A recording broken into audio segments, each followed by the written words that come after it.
दोस्तों स्वागत है आप सभी का हमारे चैनल की एक बिल्कुल ही नई वीडियो के अंदर, जहां पर आज की इस वीडियो के अंदर हम बात करने वाले हैं युद्रा मूवी के बारे में। ये युद्रा मूवी बॉलीवुड की लेटेस्ट मूवी है जो कि रिलीज हुई थी कल के दिन यानी कि 20 सितंबर को। लेकिन अब क्योंकि कल के दिन ट्रांसफॉर्मर्स 1 मूवी भी रिलीज हो रही थी, इसीलिए हमने पहले उस मूवी को कवर किया था। वैसे अगर आप सबने अभी तक उस मूवी की स्टोरी को नहीं देखा है तो आप हमारे चैनल में जाकर या फिर इसी वीडियो के डिस्क्रिप्शन में दिए लिंक को यूज करके उस वीडियो को देख सकते हैं। वो वीडियो आपको काफी पसंद आएगी। लेकिन अब उसके बाद बारी है युद्रा मूवी की। इसीलिए चलिए आज की वीडियो में जानते हैं युद्रा मूवी की स्टोरी को। लेकिन अब वीडियो स्टार्ट करें उससे पहले अगर आप में से किसी ने भी अभी तक हमारे चैनल को सब्सक्राइब नहीं किया है तो वो जल्दी से हमारे चैनल को सब्सक्राइब कर लें एंड सब्सक्राइब बटन के बगल के बेल आइकन को भी ऑल पर सेट कर लें। इससे होगा ये कि जब भी हम कोई नई वीडियो अपलोड करेंगे तो आप उस वीडियो को सबसे पहले देख पाएंगे। बाकी अगर आपको वीडियो पसंद आती है तो आप वीडियो को लाइक भी जरूर करना और वीडियो के कमेंट बॉक्स के अंदर युद्रा जरूर लिखना ताकि हमें भी ये पता चल सके कि आपको वीडियो पसंद आई है। तो आइए अब हम इन सारी बातों को साइड करते हैं एंड आज की इस कमाल की वीडियो को स्टार्ट करते हैं।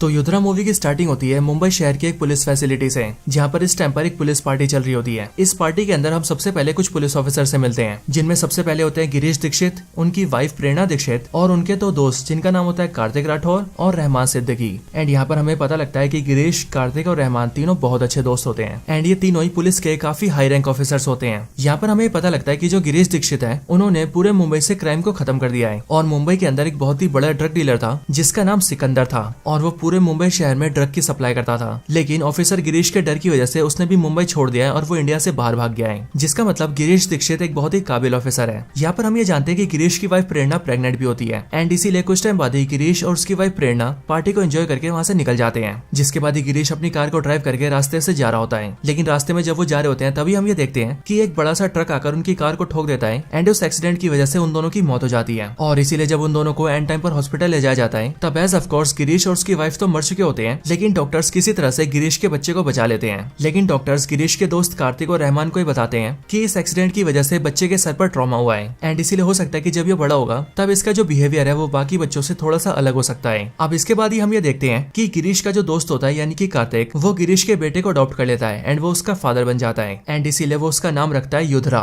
इसके बाद कुछ साल बीत जाते हैं और युद्रा थोड़ा सा बड़ा होता है। लेकिन जब वो स्कूल जाना स्टार्ट करता है तब हमें पता लगता है कि युद्रा बाकी बच्चों से काफी अलग है, क्योंकि उसे बहुत जल्दी गुस्सा आता है और उसे बहुत ज्यादा गुस्सा आता है। हालांकि इसके साथ ही हम ये भी देखते हैं कि कार्तिक और उसका दोस्त रहमान दोनों आसपास रहते हैं एंड रहमान की एक बेटी होती है जिसका नाम होता है निखत और इसीलिए युद्रा और निखत काफी अच्छे दोस्त बन जाते हैं एंड वो दोनों एक ही स्कूल में सेम क्लास में भी पढ़ते हैं। अब एक दिन स्कूल में युद्रा ही देखता है कि उसकी क्लास के कुछ बच्चे एक छोटी सी छिपकली को परेशान कर रहे होते हैं एंड इसीलिए युद्रा उन लोगों को मार के भगा देता है और उस छिपकली को पकड़ के अपने लंच बॉक्स में डाल लेता है ताकि वो उस छिपकली को सेफ रख सके। लेकिन जब युद्रा क्लास के बाहर होता है तब उसी टाइम पर उसकी क्लास के वो बच्चे वहाँ पर आते हैं एंड वो उसके टिफिन से छिपकली को निकालकर उसे मार देते हैं। लेकिन जैसी बात युद्रा को पता लगती है वैसे ही वो अपनी क्लास के उन लड़कों को बहुत बुरी तरह से मारता है और एक की तो बुरी तरह से गर्दन भी दबा देता है। युद्रा के इस बिहेवियर को देखते हुए उसके अडॉप्टेड फादर यानी कि कार्तिक राठौर को बुलाया जाता है एंड युद्रा को स्कूल से रस्टिकेट करने की बात की जाती है। लेकिन कार्तिक राठौर स्कूल के प्रिंसिपल को ये समझाता है कि युद्रा असल में बिना माँ बाप का बच्चा है और वो एक्चुअल में उसके दोस्त गिरीश का बेटा है। लेकिन उसके दोस्त गिरीश और उसकी वाइफ के मरने के बाद उसने उसे संभाला है एंड युद्रा को अपने बेटे की तरह पाला है। हालांकि प्रिंसिपल इन सारी बातों को सुनकर भी मानती नहीं है एंड वो युद्रा को स्कूल से रस्टिकेट कर देती है। लेकिन यहीं पर ही हम ये देखते हैं कि युद्रा प्रिंसिपल ऑफिस के बाहर ही खड़ा होता है एंड इसीलिए वो कार्तिक राठौर की सारी बातें सुन लेता है और उसे पता लग जाता है कि कार्तिक राठौर उसका फादर नहीं है बल्कि उसका असली फादर गिरीश था जो कि मर चुका है। अब इन सब के बाद ही कार्तिक राठौर युद्रा को दूसरे स्कूल में डाल देता है, जिसके बाद वहीं से युद्रा अपनी स्टडी को पूरा करता है एंड फिर वो यंग हो जाता है। अब कुछ साल बाद जब वो यंग होता है तब हम ये देखते हैं कि जवान होते होते युद्रा का गुस्सा और ज्यादा बढ़ चुका है एंड इसीलिए उसे सारी एग्रेसिव चीजें करना बहुत पसंद है, जैसे कि वो मार पिटाई करता है और बाइक राइड्स करता है और अक्सर वो रात को रोड्स पर बहुत ही तेजी से रैश ड्राइविंग करता है, जिस वजह से अक्सर उसे पुलिस भी पकड़ती है। इसी तरह से एक बार जब पुलिस उसे बहुत तेज बाइक चलाने के लिए पकड़ती है तब युद्रा को पुलिस स्टेशन में बंद कर दिया जाता है और फिर इसके लिए कार्तिक राठौर और उसके दोस्त रहमान सिद्दीकी को उसे छुड़ाने के लिए आना पड़ता है। अब यहाँ पर हम ये देखते हैं कि जो रहमान सिद्दीकी है यानी कि निखत का फादर, वो अभी भी पुलिस ऑफिसर ही होता है, लेकिन जो युद्रा का फादर है यानी कि कार्तिक राठौर, वो अब पुलिस की जॉब को छोड़कर एक पॉलिटिशियन बन चुका होता है। यहाँ पर वो अपने बेटे युद्रा को छुड़ाता है एंड उसे घर भेज देता है। लेकिन उसके जाने के बाद ही वो अपने दोस्त रहमान से बोलता है कि मुझे युद्रा की बहुत ज्यादा चिंता होती है और आखिर मुझे समझ नहीं आता है कि आखिरकार इसे इतना ज्यादा गुस्सा क्यों आता है। बट इस बात को सुनकर कार्तिक का दोस्त रहमान उसे सजेस्ट करता है कि उसे युद्रा को आर्मी के अंदर भेज देना चाहिए, क्योंकि उसके हिसाब से वो आर्मी के अंदर काफी फिट बैठेगा। एंड इसके लिए रहमान सिद्दीकी अपने दोस्त कार्तिक से कहता है कि वो युद्रा को पुणे भेज दें, क्योंकि पुणे के अंदर नेशनल कैडेट ट्रेनिंग अकेडमी है एंड वहाँ पर वो ट्रेनिंग करके आर्मी ऑफिसर बन सकता है। एंड इसके साथ ही उसकी बेटी निखत भी इस टाइम पर पुणे में ही है और वो वहाँ पर अपनी डॉक्टरी की पढ़ाई कर रही है। इसलिए हो सकता है कि जब युद्रा पुणे जाए तो वो वहाँ पर निखत के साथ भी काफी खुश रहे। अब रहमान की बात को सुनकर कार्तिक युद्रा को पुणे भेज देता है, जिसके बाद ही युद्रा ट्रेनिंग अकेडमी में आता है और वहाँ पर आर्मी की ट्रेनिंग लेने लगता है। इसके साथ ही यहीं पर वो निखत से भी मिलता है और वो दोनों यहाँ पर एक दूसरे को डेट करने लगते हैं एंड निखत को भी युद्रा से प्यार हो जाता है। अब इसके बाद ही एक दिन युद्रा की अकेडमी के अंदर एक डांस इवेंट को ऑर्गेनाइज किया जाता है एंड उसके लिए युद्रा अपनी अकेडमी के अंदर निखत को बुलाता है और उसके साथ डांस की प्रैक्टिस करने लगता है। लेकिन फिर उसी टाइम पर वो ये देखता है कि उसके अकेडमी के बाहर कुछ गुंडे उसके एक दोस्त को मारने लगते हैं और इसीलिए जैसे युद्रा ही देखता है वैसे वो अपने दोस्त को बचाने जाता है और इसीलिए उसकी भी उन गुंडों से लड़ाई हो जाती है। लेकिन फिर उसी टाइम पर युद्रा को बहुत ज्यादा गुस्सा आ जाता है एंड इसीलिए वो उन सारे गुंडों को बहुत बुरी तरह से मारता है। अब ये देखकर मिलिट्री अकेडमी के अंदर युद्रा का कोर्ट मार्शल कर दिया जाता है, क्योंकि उससे ये बोला जाता है कि आर्मी के अंदर इतने ज्यादा गुस्से की कोई जगह नहीं है। एंड युद्रा ने एक जिम्मेदार कैडेट होने के बावजूद भी कुछ सिविलियंस को इतनी बुरी तरह से मारा है कि उस मार की वजह से उन सबकी जान भी जा सकती थी। और हाँ, कोर्ट मार्शल करने के साथ ही युद्रा को 9 महीने के लिए भी जेल भेज दिया जाता है। जब युद्रा जेल के अंदर जा रहा होता है तब उससे मिलने के लिए उसका फादर कार्तिक राठौर और उसका दोस्त रहमान सिद्दीकी आता है और यहाँ पर उसका फादर यानी कि कार्तिक उसे समझाता है कि वो ऐसा ना करे और जब वो जेल से बाहर आए तब वो सुधर जाए। बट यहाँ पर भी युद्रा अपने फादर की बात नहीं मानता है एंड वो अपने फादर से कहता है कि उसे उन्हें समझाने की कोई जरूरत नहीं है, वो यहाँ से सिंपली जाए और अपने पॉलिटिक्स पर ध्यान दे। एंड इसीलिए इस बात को सुनकर उसका फादर कार्तिक वहाँ से चला जाता है। लेकिन उसके फादर कार्तिक का दोस्त रहमान वहाँ से जाता नहीं है एंड वो युद्रा को समझाते हुए कहता है कि वो जानता है कि युद्रा को बहुत ज्यादा गुस्सा आता है, लेकिन युद्रा को अपने इसी गुस्से को डायरेक्शन देना होगा। हालांकि इसके साथ ही वो युद्रा को ये भी बताता है कि असल में उसके फादर गिरीश और मदर प्रेरणा थे, जो कि उसके पैदा होने से पहले एक एक्सीडेंट के अंदर मारे गए थे। लेकिन यहाँ पर रहमान सिद्दीकी युद्रा को बताता है कि असल में उसके फादर और मदर जिस एक्सीडेंट के अंदर मरे थे वो कोई एक्सीडेंट नहीं बल्कि मर्डर था। असल में आज से सालों पहले जब उसके फादर गिरीश कमीशन में थे तब उस टाइम पर मुंबई शहर के अंदर सिकंदर नाम का एक बहुत ही बड़ा ड्रग डीलर था। लेकिन उसके फादर गिरीश की वजह से सिकंदर को इंडिया छोड़कर भागना पड़ा। लेकिन इंडिया छोड़कर भागने से पहले सिकंदर ने उसके मदर फादर को एक्सीडेंट में मरवा दिया। एंड फिर इसके बाद ये सब बताकर रहमान सिद्दीकी युद्रा को ऑफर देता है कि अगर युद्रा चाहे तो वो पुलिस के अंदर खुफिया एजेंट के तौर पर काम कर सकता है और ऐसा करके वो न सिर्फ अपने देश भारत की हेल्प करेगा बल्कि इसके साथ ही वो अपने फादर और मदर के किलर से यानी कि सिकंदर से बदला भी ले सकता है। अब इसके आगे रहमान सिद्दीकी युद्रा को बताता है कि वैसे तो उसे अभी 9 महीने के लिए जेल जाना होगा, पर वो उसका काम जेल में रहकर ही कर सकता है। रहमान सिद्दीकी युद्रा को बताता है कि उसे जिस जेल के अंदर डाला जा रहा है वो जेल काफी ज्यादा खतरनाक जेल है और उसके अंदर बहुत ही बड़े बड़े क्रिमिनल्स को डाला जाता है। इन सब के आगे रहमान सिद्दीकी युद्रा को बताता है कि जिस जेल में तुम्हें डाला जा रहा है उस जेल में तुम्हें 2 गैंग्स मिलेंगी और वो दोनों गैंग्स एक दूसरे की राइवल है। इनमें से पहली गैंग चलाता है बबूल, जो कि काफी ज्यादा खतरनाक है। लेकिन हाँ, इसके साथ ही जो दूसरी राइवल गैंग है उसे चलाता है नायडू, और ये नायडू असल में फिरोज का आदमी है। असल में जब सिकंदर तुम्हारे फादर गिरीश के डर से इंडिया छोड़कर भागा था तब उसके ड्रग नेटवर्क के ऊपर फिरोज ने कब्जा कर लिया और फिर वही पूरे मुंबई के अंदर ट्रक को सप्लाई करने लगा। लेकिन उसके बाद धीरे धीरे करके आज की तारीख में वो पूरे इंडिया का सबसे बड़ा ड्रग डीलर है और हम दोनों को मिलकर उसी फिरोज और उसके ड्रग कार्टेल को खत्म करना है। अब ये सारी जानकारी के बाद ही युद्रा जेल जाता है, जहाँ जेल में आने के बाद ही बबूल और उसके गैंग के मेंबर्स युद्रा से पंगे लेते हैं, क्योंकि एज ऑफ कोर्स वो एक पुलिस ऑफिसर का बेटा होता है। लेकिन फिर इसके रिस्पॉन्स में युद्रा उन सबको बहुत मारता है एंड वो एक गैंग के लीडर बबूल को भी बहुत बुरी तरह से मारकर उसे अपने सामने झुका देता है। ये सारी चीजें दूसरी गैंग वाले और नायडू देखते हैं और इसीलिए जब 9 महीने बाद युद्रा जेल से बाहर निकलने वाला होता है तभी नायडू युद्रा को ऑफर देता है कि वो अगर चाहे तो फिरोज के साथ काम कर सकता है, जिसे सुनकर युद्रा हाँ बोलता है क्योंकि एज ऑफ कोर्स ये उसके प्लान का हिस्सा होता है। एंड फिर इसके लिए नायडू युद्रा को एक एड्रेस देता है, जिसके बाद जेल से निकलते वो सीधा उसी एड्रेस पर जाता है और वहाँ जाकर फिरोज से मिलता है। और फिरोज से मिलकर हमें पता लगता है कि फिरोज का जो बेटा होता है उसका नाम होता है शफीक और ये और कोई नहीं बल्कि एक्टर राघव जुएल होते हैं, जिन्होंने इससे पहले किल मूवी के अंदर भी बहुत ही अच्छा काम करा था। यहाँ पर जब युद्रा फिरोज से मिलता है तब फिरोज उससे कहता है कि मेरे आदमी नायडू ने तुम्हारी काफी तारीफ करी है और इसीलिए मैं तुम्हें अपनी गैंग में शामिल कर रहा हूँ। लेकिन युद्रा फिरोज से बोलता है कि उसे गैंग में शामिल होकर छोटे काम नहीं करने हैं बल्कि वो बड़ा काम करना चाहता है और बड़े काम के अंदर वो सिकंदर को मारना चाहता है। अब सिकंदर काफी ज्यादा पावरफुल हो चुका था और वो इंडिया के बाहर विदेश में रहकर भी अपने ड्रग कार्टेल को संभाल रहा था एंड इसीलिए फिरोज भी सिकंदर से ज्यादा पंगे नहीं लेता था। लेकिन जब फिरोज युद्रा की बात सुनता है तब वो युद्रा से कहता है कि अगर वो सिकंदर को मार सकता है तो वो मार दे और फिर फिरोज के कहे अनुसार युद्रा सीधा विदेश में जाता है और सिकंदर को ढूंढकर उसे जान से मार देता है। ये देखकर फिरोज युद्रा से बहुत ज्यादा खुश होता है एंड इसीलिए वो उस पर बहुत ज्यादा भरोसा करता है और उसे अपने ड्रग के मेन धंधे के बारे में सब कुछ बताने लगता है। लेकिन युद्रा को फिरोज के ड्रग के धंधे के बारे में जो कुछ भी पता लगता है वो उन सारी बातों को रहमान सिद्दीकी को बताने लगता है एंड अपने मिशन को काफी बढ़िया से पूरा करता है। इसके बाद ही फिरोज युद्रा से बोलता है कि अब वो चाइना से एक बहुत ही बड़ा ड्रग का सप्लाई लेने वाला है, जो कि पूरे 5000 किलो का होगा। लेकिन फिरोज ये चाहता है कि इसके लिए युद्रा चाइना जाए और वहाँ से इस 5000 किलो ड्रग्स को शिप में डालकर इंडिया लेकर आए, क्योंकि ऑफ कोर्स ये बहुत बड़ी जिम्मेदारी का काम है, इसलिए फिरोज युद्रा को भेजना चाहता है। युद्रा ये सारी बात भी रहमान सिद्दीकी को बताता है और फिर प्लान के हिसाब से वो चाइना जाता है एंड वहाँ जाकर सारे ड्रग्स को शिप में डलवा के वहाँ से पानी के जरिए इंडिया ला रहा होता है। अब युद्रा जब ड्रग्स को शिप में डालकर इंडिया के पास ला रहा होता है, तब उस टाइम पर वो जैसे श्रीलंका के पास पहुंचता है, वैसे ही वो ये देखता है कि उनकी शिप के ऊपर इंडियन पुलिस के कुछ ऑफिसर्स चढ़ जाते हैं और वो सारे चाइनीज गैंग के लोगों को मारने लगते हैं। एंड इसी टाइम पर वो सारे ड्रग के कंटेनर्स को भी खोलते हैं और उसे ड्रग को हथियाने की कोशिश करते हैं। बट इंडियन पुलिस ये देखती है कि ड्रग के कंटेनर्स खाली है, यानी कि उनके अंदर ड्रग्स ही नहीं है। हालांकि उसी टाइम पर युद्रा भी वहां पर आता है और वो भी ये नोटिस करता है कि असल में ड्रग के सारे कंटेनर्स खाली हैं। लेकिन पुलिस युद्रा को देखकर उसे भी गोली मार देती है, जिस वजह से वो भी पानी में गिर जाता है। लेकिन अब क्योंकि वो श्रीलंका के बॉर्डर्स के पास होता है, इसीलिए युद्रा वहाँ के कुछ मछुआरों को पानी में मिलता है एंड इसीलिए वो लोग उसे पानी से बाहर निकाल लेते हैं। जिसके बाद वो लोग युद्रा का इलाज करते हैं एंड जब युद्रा ठीक हो जाता है तब वो इंडिया वापस आ जाता है। हालांकि युद्रा को ये समझ में नहीं आता है कि आखिरकार जब वो पुलिस के लिए काम कर रहा है तो पुलिस ने उस पर फायरिंग क्यों की और वो शिप को लूटने क्यों आए। एंड इन सब बातों को सोचकर ही युद्रा को रहमान सिद्दीकी के ऊपर शक होता है और वो ये सोचता है कि हो ना हो रहमान सिद्दीकी उसे फंसा रहा है। लेकिन उसे ये भी समझ नहीं आता कि आखिरकार रहमान सिद्दीकी ऐसा करेगा क्यों। बट इसके बाद ही हम ये देखते हैं कि जैसे युद्रा इंडिया पहुंचता है, वैसे फिरोज के आदमी युद्रा को देख लेते हैं एंड इसीलिए वो उसे उठाकर अपने पास ले जाते हैं। युद्रा जैसे फिरोज के पास आता है, वैसे उसे बांध देता है और उसे बहुत बुरी तरह से मारता है। एंड वो युद्रा से कहता है कि वो बताए कि उसका माल कहाँ पर है। बट युद्रा फिरोज से कहता है कि उसे पता नहीं उसका ड्रग्स कहाँ है। और सिर्फ ये नहीं बल्कि वो उसे ये भी बताता है कि शिप के ऊपर इंडियन पुलिस ने हमला करा था और उन्होंने उसे गोली भी मारी। और सिर्फ ये नहीं बल्कि सबसे बड़ी बात तो ये है कि शिप के जिन कंटेनर्स को वो ये समझ कर ला रहा था कि उनके अंदर ड्रग्स है, उन सब में ड्रग्स था ही नहीं, बल्कि वो सारे कंटेनर्स तो खाली थे। अब ये सब सुनकर फिरोज युद्रा से कहता है कि इन सब में तू मिला हुआ है। और सिर्फ ये नहीं बल्कि इसके बाद ही वो रहमान सिद्दीकी को भी सामने लाता है, जिसे उसने बांधकर बहुत पीटा होता है। इसके बाद ही फिरोज युद्रा को एक रिकॉर्डिंग दिखाता है, जो रिकॉर्डिंग उसी होटल के सीसीटीवी कैमरास की होती है जिसमें युद्रा होता है। एंड उन सारे सीसीटीवी के अंदर हम सभी रहमान सिद्दीकी को देखते हैं, जो कि होटल के सीसीटीवी के अंदर बहुत बार दिखा होता है। ये दिखाकर फिरोज युद्रा से कहता है कि मैं जानता हूँ कि ये रहमान सिद्दीकी तेरे बाप का दोस्त है। और सिर्फ ये नहीं बल्कि ये पुलिस में नार्कोटिक्स डिपार्टमेंट के अंदर भी है, यानी कि वो डिपार्टमेंट जो कि ड्रग्स पकड़ते हैं। एंड इसीलिए हो ना हो तू इसके साथ मिला हुआ है और तूने रहमान सिद्दीकी के साथ मिलकर ही मेरा माल गायब किया है। इसके आगे फिरोज युद्रा से कहता है कि रहमान सिद्दीकी को हमने बहुत मारा, लेकिन उसने कुछ भी नहीं बोला है। लेकिन हाँ, हमें इसके पास से एक लैपटॉप मिला है जिसके अंदर इसने एक फाइल छुपा कर रखी है, पर उस फाइल पर पासवर्ड लगा है। सो इसीलिए तू इससे पूछ कि उसका पासवर्ड क्या है, और अगर ये पासवर्ड बताता है तो मैं तुम दोनों को छोड़ दूंगा, नहीं तो मैं तुम दोनों को मार दूंगा, क्योंकि मैं जानता हूँ कि जो फाइल इसने सेव करी है उसी के अंदर मेरे ड्रग्स के बारे में खबर छुपी है। लेकिन यहाँ पर हम ये देखते हैं कि युद्रा कहता है कि मुझे इस बारे में कुछ भी नहीं पता है। और रही बात रहमान सिद्दीकी की, तो रहमान सिद्दीकी फिरोज को बहुत बुरा भला कहता है ताकि वो बातें सुनकर वो या फिर उसका बेटा उसे मार दे। और होता ऐसा ही है, क्योंकि जब रहमान सिद्दीकी फिरोज के बारे में उल्टा सीधा बोलता है, तब उसका बेटा शफीक उसे जान से मार देता है। अब इसके बाद ही फिरोज ये पता करता है कि रहमान सिद्दीकी की एक बेटी है जिसका नाम निखत है, लेकिन वो इस टाइम पर अपनी एडवांस स्टडीज के लिए पोर्तुगल गई है। और इसीलिए फिरोज अपने बेटे शफीक को पोर्तुगल जाने के लिए कहता है एंड वो उससे कहता है कि वो रहमान की बेटी निखत से सारी इन्फॉर्मेशन निकलवाए और उससे पता करे कि इस फाइल का पासवर्ड क्या हो सकता है। एंड इसके साथ ही वो अपने कुछ आदमियों से कहता है कि वो युद्रा को जान से मार दे। और फिर ये बोलकर फिरोज और उसका बेटा शफीक अपने अड्डे से बाहर निकल जाते हैं। लेकिन उनके पीछे हम ये देखते हैं कि युद्रा उसके सारे आदमियों को बीट कर देता है एंड खुद को छुड़ा के वहां से भाग जाता है। और अब क्योंकि उसने ये सुन लिया था कि फिरोज के बेटा शफीक पोर्तुगल जा रहा है ताकि वो निखत को नुकसान पहुंचाए, सो इसीलिए वो भी सीधा पोर्तुगल जाता है और शफीक से पहले निखत को ढूंढकर उसके पास पहुंच जाता है। लेकिन वो ये देखता है कि शफीक भी निखत को ढूंढ लेता है, जिसके बाद युद्रा शफीक से निखत को बचाने की कोशिश करता है। एंड फिर उसके रिस्पॉन्स में फाइट होती है और उस फाइट के अंदर युद्रा शफीक और उसके सारे आदमियों को जान से मार देता है। अब इन सब के बाद युद्रा निखत को लेकर सीधा उसके घर जाता है एंड उसे सारी बात बताता है कि आखिरकार उसके फादर को किसने मारा, वो और उसके फादर किस मिशन पर काम कर रहे थे और जो लोग निखत को मारने आए थे वो कौन थे। इन सब के साथ ही युद्रा निखत से ये भी बोलता है कि जब उसके फादर रहमान सिद्दीकी उसके सामने मर रहे थे, तब उन्होंने मरने से पहले भगवान का नाम लिया था। और उन्होंने मुझसे ये कहा था कि जब मैं निखत से मिलूं तो मैं उसे ये बताऊं कि अब उसके फादर रहमान सिद्दीकी उसकी मदर से मिलने भगवान के पास जा रहे हैं। लेकिन युद्रा की इस बात को जैसी निखत सुनती है, वैसी वो युद्रा से कहती है कि उसके फादर भगवान में बिलीव ही नहीं करते थे। सो आखिरकार ऐसा कैसे हो सकता है कि उन्होंने मरते टाइम भगवान का नाम लिया हो और उन्होंने ये बोला कि वो भगवान के पास जा रहे हैं। अब ये सुनकर युद्रा का दिमाग खटकता है और फिर इसीलिए वो निखत से कहता है कि हो ना हो फाइल का पासवर्ड वही है जो उसके फादर ने मरते टाइम बोला था। अब इसके लिए युद्रा अपना लैपटॉप लेता है एंड उसके अंदर उसी पोर्टल को ओपन करता है जिस पोर्टल के अंदर निखत के फादर रहमान सिद्दीकी ने अपनी फाइल को अपलोड किया था। और फिर फाइल को एक्सेस करते हुए वो उसके अंदर पासवर्ड डालता है और फिर उस फाइल को खोलने के लिए युद्रा पासवर्ड में ठीक वही बात बोलता है जो कि रहमान सिद्दीकी ने मरते टाइम बोली थी। एंड फिर युद्रा और निखत दोनों ये देखते हैं कि उनका पासवर्ड काम कर जाता है एंड वो फाइल ओपन हो जाती है। फाइल ओपन होते हम ये देखते हैं कि वो असल में एक रिकॉर्डेड वीडियो होती है जो कि निखत के फादर रहमान सिद्दीकी ने रिकॉर्ड की होती है। इस वीडियो के अंदर रहमान सिद्दीकी युद्रा से कहता है कि अगर तुमने इस वीडियो को एक्सेस कर लिया है तो मुझे पता चल चुका है कि तुम इस टाइम पर निखत के साथ हो, क्योंकि मैं जानता हूँ कि इसका पासवर्ड तुम निखत की हेल्प से ही खोल सकते थे। अब इसके बाद ही वो युद्रा से कहता है कि मैं जानता हूँ कि तुम्हारे मन में कई सारे सवाल है कि आखिरकार जिस शिप के कंटेनर में तुम ड्रग्स लेकर आ रहे थे वो ड्रग्स कहाँ गया और आखिरकार इंडियन पुलिस ने तुम्हारी शिप पर हमला क्यों किया। अब असल में ये सब इसीलिए हुआ है क्योंकि जो रहमान सिद्दीकी है उसके एक सीनियर ऑफिसर है, लेकिन वो सीनियर ऑफिसर बहुत ज्यादा करप्ट है और इसीलिए उसे पता लग गया था कि मैं तुम्हारे साथ यानी कि युद्रा के साथ एक मिशन पर हूँ एंड मैं सारे ड्रग्स को पकड़ना चाहता हूँ। लेकिन अब क्योंकि वो करप्ट है इसीलिए वो ऐसा नहीं चाहती और वो बुरे लोगों के साथ मिली थी। और वैसे मैंने उसे सब कुछ छुपाने की काफी कोशिशें करी, लेकिन उसे पता चल गया कि फिरोज का जो ड्रग्स है वो चाइना से आ रहा है और इसीलिए मैं पर्सनली चाइना आया था एंड मैंने किसी तरह से डॉकयार्ड वालों को पैसा खिलाकर सारे कंटेनर से ड्रग बाहर निकलवा लिया और मैं खुद ले आया। हालांकि उस टाइम पर मैं ये सब बताने के लिए तुम्हारे पास भी आ रहा था, लेकिन मैं जितनी बार भी तुम्हारे होटल्स के अंदर आया उतनी बारी तुम चाइनीज गैंग वालों के साथ एंड इसीलिए मैं तुमसे ना ही मिल पाया, ना ही तुम्हें ये सब बता पाया। इसके बाद रहमान सिद्दीकी युद्रा से कहता है कि असल में उसने सारे माल को विशाखापट्टनम के पोर्ट में छुपा दिया है एंड उसकी सारी लोकेशन इसी वीडियो के अंदर है एंड इसीलिए वो चाहता है कि युद्रा उन सारे माल को डिस्ट्रॉय कर दे ताकि वो सारा ड्रग्स हमारे देश में सप्लाई ना हो पाए। अब इन सारी बातों को सुनकर युद्रा अपने फादर को फोन करता है, यानी कि कार्तिक राठौर को, एंड वो उसे सारी बातें बताता है। वो उसे ये बताता है कि उसके दोस्त रहमान सिद्दीकी को किसने मारा, आखिरकार सारा ड्रग्स कहाँ पर है एंड किस तरह से फिरोज सारे ड्रग कार्टेल को ऑपरेट कर रहा है। इन बातों को सुनकर युद्रा का फादर कार्तिक राठौर उससे कहता है कि अब उसे चिंता करने की कोई जरूरत नहीं है क्योंकि वो एक मिनिस्टर है एंड इसीलिए वो आगे से सबको संभालेगा। उसे बस इस टाइम पर निखत के साथ बस घर आ जाना चाहिए। लेकिन युद्रा बताता है कि वो इस टाइम पर पोर्टुगल में है, सो इसके लिए उसका फादर कार्तिक राठौर उसके लिए प्राइवेट जेट भेजता है जिसके जरिए युद्रा और निखत सीधा इंडिया आ जाते हैं। इंडिया आकर कार्तिक राठौर उन दोनों को अपने घर ले जाता है, लेकिन घर आते युद्रा सीधा फिरोज के पास जाता है एंड वो जाने से पहले अपने फादर और निखत से कहता है कि वो फिरोज से रहमान सिद्दीकी का बदला लेगा। लेकिन जैसे ही युद्रा फिरोज को मारने के लिए जाता है वैसे उसी टाइम पर हम ये देखते हैं कि युद्रा का सौतेला बाप यानी कि कार्तिक राठौर सीधा फिरोज को फोन करता है और वो युद्रा के बारे में फिरोज को बता देता है एंड फिर यहीं पर ही हमें पता लगता है कि कार्तिक राठौर भी असल में बहुत ज्यादा करप्ट है। वो फोन पर फिरोज से कहता है कि मैं जान चुका हूँ कि तेरा 5000 किलो का ड्रग्स आया है और वो ये जानता है कि इस टाइम पर उसका सारा ड्रग्स कहाँ पर रखा है और इसलिए अगर फिरोज को अपना ड्रग्स चाहिए तो वो यानी कि कार्तिक राठौर फिरोज को उसका ड्रग्स दे सकता है। लेकिन डील ये कि जब वो ड्रग्स बिकेगा तो उसका 50% प्रॉफिट कार्तिक राठौर को चाहिए। इसके साथ ही युद्रा का सौतेला बाप यानी कि कार्तिक राठौर फिरोज से ये भी बोलता है कि वो जानते हैं कि उसके बेटे युद्रा ने उसके बेटे शफीक को मार दिया है एंड इसीलिए वो फिरोज से कहता है कि वो अपने बेटे के बदले में उसके बेटे को यानी कि युद्रा को मार सकता है। इन सब के बाद ही कार्तिक राठौर सीधा रहमान सिद्दीकी की सीनियर ऑफिसर के पास जाता है जिसका नाम रेणुका भारद्वाज होता है और ये वही ऑफिसर होती है जिसके बारे में रहमान सिद्दीकी ने युद्रा और निखत को बताया होता है कि ये बहुत ज्यादा करप्ट है। एंड जब यहाँ पर कार्तिक राठौर रेणुका भारद्वाज से मिलता है तब वो उसे निखत के बारे में बताता है एंड वो उससे कहता है कि निखत इस टाइम पर उसके घर पर अकेली है, इसीलिए वो जाए और निखत को मार दे। ये सुनकर रेणुका भारद्वाज निखत को मारने जाती है लेकिन निखत किसी तरह से उससे बच जाती है एंड वो रेणुका भारद्वाज को ही मार देती है। इधर दूसरी साइड हम ये देखते हैं कि युद्रा फिरोज से बदला लेने के लिए उसके अड्डे तक पहुंचता है, लेकिन वहां पहुंचकर वो ये देखता है कि उसके सारे आदमी पहले से तैयार होते हैं एंड इसलिए वो सब एक ही बार में युद्रा पर अटैक कर देते हैं और इसलिए युद्रा बहुत सारे लोगों को मारता तो है लेकिन इवेंचुअली वो उनके हाथों पकड़ा जाता है। इसके बाद ही फिरोज उसे पकड़ के उल्टा टांग देता है एंड फिर वो युद्रा से कहता है कि मैं जानता हूँ कि तुम्हारे दिमाग में ये चल रहा होगा कि आखिरकार तुम्हारे यहाँ आने से पहले हम लोगों ने तुम्हारी फील्डिंग कैसे बिठा रखी थी। सो इसका जवाब ये है कि असल में तुम्हारा बाप हमसे मिला हुआ है। अब इसके आगे फिरोज युद्रा को उसके मदर फादर के मरने की स्टोरी बताता है। वो युद्रा को बताता है कि जो तुम्हारा बाप है यानी कि कार्तिक राठौर वो काफी टाइम पहले पुलिस में था लेकिन अब वो पॉलिटिशियन बन गया है, लेकिन वो अभी भी बहुत ज्यादा करप्ट है और पहले भी बहुत ज्यादा करप्ट था। असल में आज से 25 साल पहले एक बहुत ही ईमानदार ऑफिसर था जिसका नाम था गिरीश दीक्षित एंड उसने पूरे मुंबई शहर के अंदर ड्रग वालों को भगा कर रखा था और उसी के डर से सिकंदर भी इंडिया छोड़कर भाग गया था। लेकिन उसके बाद तुम्हारा जो बाप है यानी कि कार्तिक राठौर उसने सिकंदर से कॉन्टेक्ट किया और उसे फोन करके ये बोला कि सिकंदर गिरीश दीक्षित को मरवा दे एंड इसमें सिकंदर नहीं फंसेगा इस बात की गारंटी वो लेता है। और फिर इस तरह से उसके बाप कार्तिक राठौर ने सिकंदर के साथ मिलकर गिरीश दीक्षित को मरवा दिया। एंड अगर आप सभी ने ध्यान दिया हो तो गिरीश दीक्षित वही ऑफिसर है जो कि युद्रा का असली फादर है, यानी कि युद्रा का जो अभी का बाप है यानी कि सौतेला बाप उसने युद्रा के असली माँ बाप को मरवाया था। हालांकि इसके साथ ही फिरोज युद्रा को ये भी बताता है कि असल में उस टाइम पर जो ट्रक चला रहा था और ट्रक से जिसने गाड़ी उड़ाई थी वो और कोई नहीं बल्कि वो खुद ही था यानी कि फिरोज। एंड इसलिए यहाँ पर जैसे युद्रा ही सुनता है कि उसके माँ बाप को उड़ाने वाला और कोई नहीं बल्कि फिरोज था तो उसे उस पर भी बहुत ज्यादा गुस्सा आता है। और इन सब के साथ वो ये भी जान जाता है कि असल में उसका जो बाप बना हुआ है यानी कि कार्तिक राठौर वो बहुत ज्यादा करप्ट इंसान है और उसने न सिर्फ उसके मदर फादर को मरवाया है बल्कि इसके साथ ही वो आज उसे भी मरवाना चाहता है। अब ये सब सुनकर युद्रा को बहुत ज्यादा गुस्सा आता है एंड फिर इसीलिए वो अपनी रस्सी तोड़कर फिरोज पर हमला करता है और उसे बुरी तरह से मारकर नीचे आग में फेंक देता है जिससे जलकर फिरोज मर जाता है। और फिर इसके बाद युद्रा अपने सौतेले बाप को ढूंढता है यानी कि कार्तिक राठौर को एंड फिर उसे पता लगता है कि इस टाइम पर कार्तिक राठौर सीधा वाइजैक पोर्ट पर गया है ताकि वो सारे ड्रग्स को हथिया सके। एंड इसलिए युद्रा सीधा वहां पर जाता है और वो वहां पहुंचकर पहले कार्तिक राठौर के गार्ड्स को मारता है एंड फिर वो कार्तिक राठौर को भी गला दबा के जान से मार देता है। एंड फिर इस तरह से वो अपने माता पिता के सारे कातिलों को मारकर उनसे अपना बदला लेता है और फिर इसके साथ ही ये मूवी यहीं पर एंड हो जाती है।